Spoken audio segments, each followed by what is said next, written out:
this life of David, because David reminds me of just how we are. David is anointed. David does something miraculous. You know how God blesses David, and he slays the giant.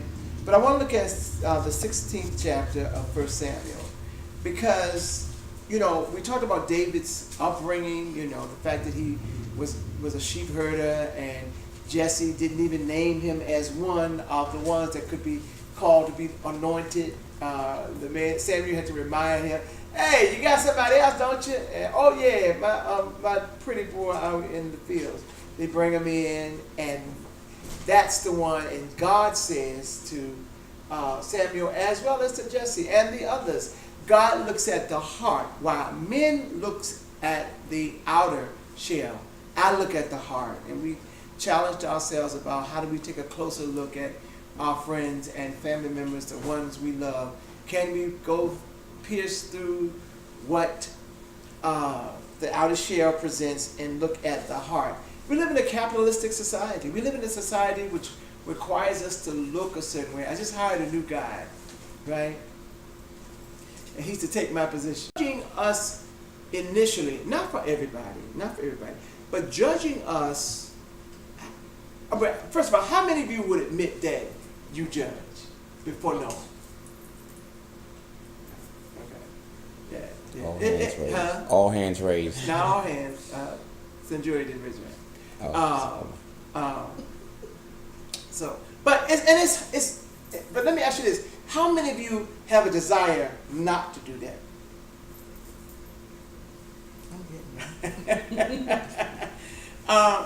Because to some degree, the way you take care of yourself speaks volumes.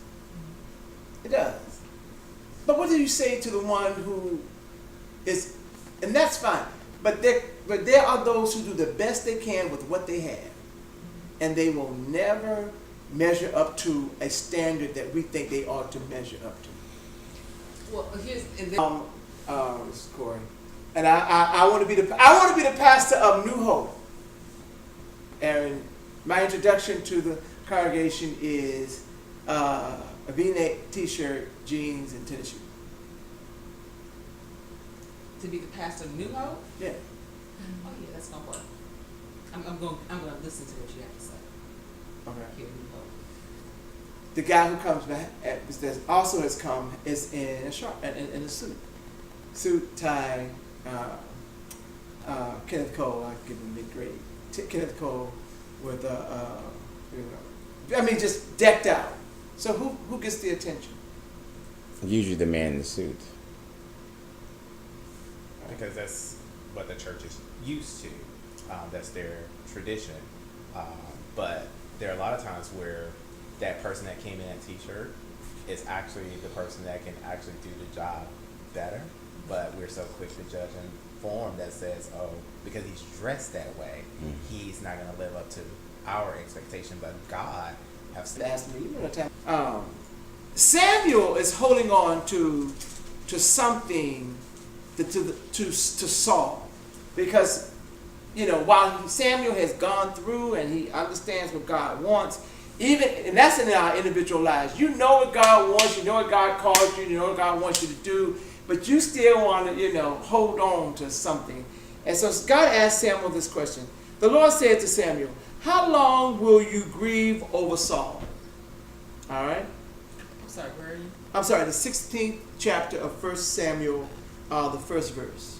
Are we at the right place? Okay. Mm-hmm. Okay, thank you. The Lord said to Samuel, "How long will you grieve over Saul? I've rejected him from being king over Israel." Right? I've rejected him. God is saying to Samuel, move on. And some of us still grieve over relationships, still grieve over stuff that's happened in our past. We still hold on to it, and God says to Samuel, like God says to us, move on. Or at least he asks the question, how long? How long? Because then it becomes a choice. Your grief leads from being a need or a a natural state of being to now I just choose to grieve. Because some of us grieve because it's a natural state of being, right? We grieve, it's a natural state. You grieve a lot. You grieve the transition of a loved one. You grieve when a relationship is over. You grieve when, when you have to make a change in your life and you still yearning for that old. You grieve. That's a natural state. So God asked the question, well, how long are you going to do it? How long are you going to do it? How long are you going to do it? Now, and so tonight I want to challenge you to ask the question. All right, so some of us are grieving something that the Lord has said to you or has made a way for you to move on, but you still want to hold on to it. So the question becomes, how long? There are some family members that I need to let go and move on. I was home for the funeral. There's a group of my cousins that ain't gonna never. That's all. So I'm moving, but I always seek their attention because it was how we used to be. But it's not how it is now.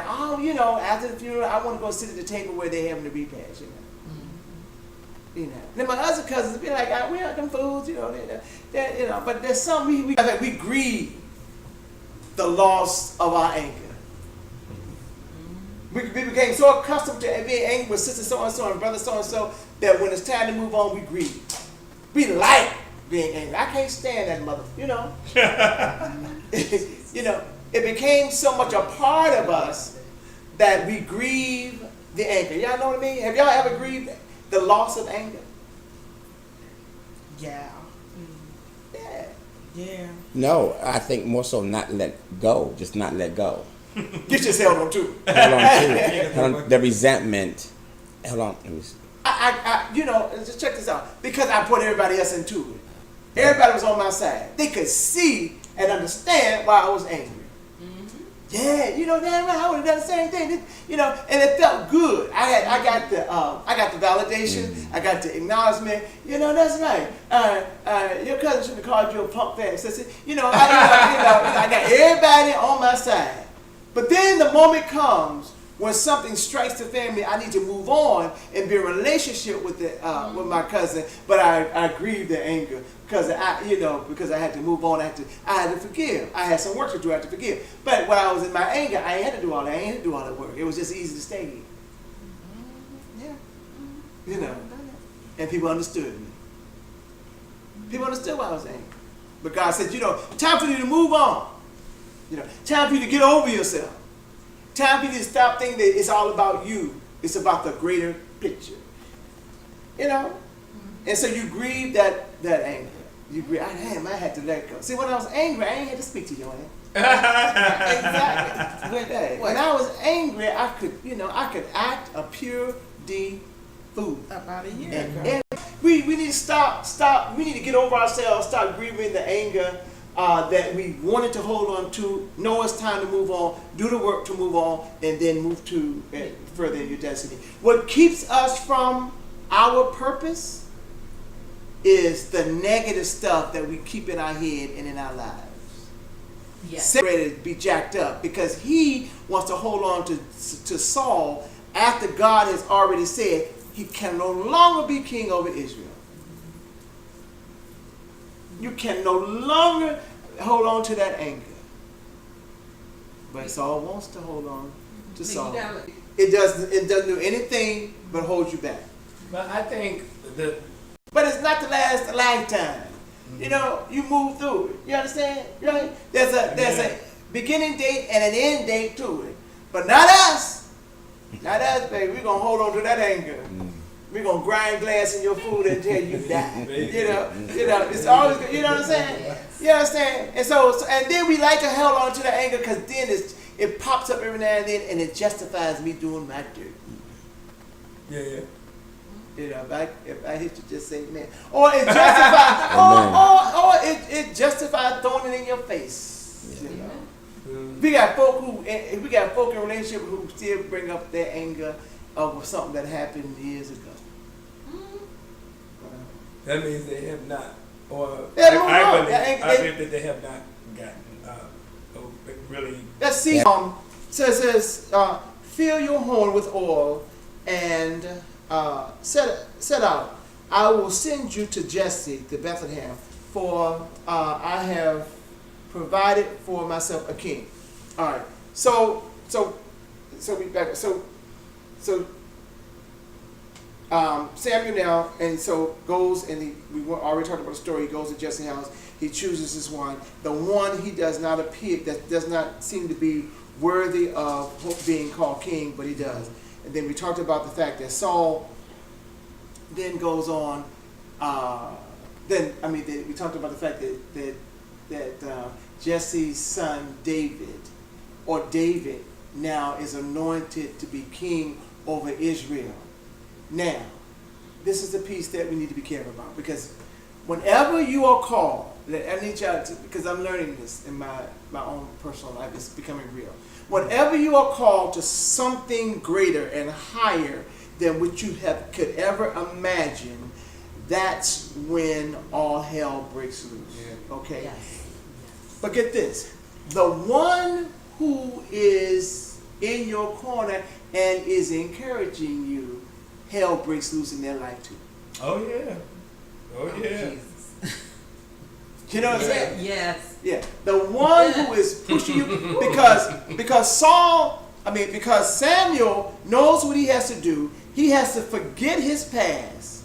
He has to move beyond his grief. He has to take on a new role, and he has to walk through his fear, because he knows that if Saul gets a hint that Samuel has anointed a new king, that's his. Yeah. You know.